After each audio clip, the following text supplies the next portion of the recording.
ஒரு நிச்சயதார்த்தம். உள்ளே நுழையும் போதே பந்தலுக்கு அருகே சமையல் தடவுடன் சிவப்பாக ஏதோ கிண்டி, சிவப்பாக ஏதோ குதித்து, சிவப்பாக ஏதோ புரித்து, நிச்சயம் ஒரு ஆடுகதம் என அர்த்தம் பண்ணிக்கொண்டால் நிச்சயமாக அது அர்த்தம்தான். ஏகப்பட்ட தேர்கள், பெரும் புள்ளிகள், விஜயம், கரைவேஷ்டிகள் கூட்டம், எல்லார் பையிலையும் ஏதாவது ஒரு தலைவர் படம், கட்சி தலைவர் படம், எதிர்கட்சி தலைவர்கள் படம்.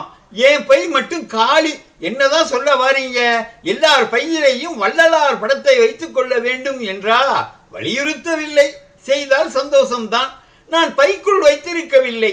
தலைக்குள்ளே எரியும் சோதி நெருப்பாக வள்ளலார் தகதகத்துக் கொண்டிருக்கும் போது பையிலே படம்தான் முக்கியமா? ஃபங்க்ஷன் முடிந்தது. மற்றவர்கள் சிக்கனை பிடிக்க முண்டியடித்து ஓட, வள்ளலாரப்பா யான் உமை தொடர்ந்தோம் சிக்கன பிடித்தோம்.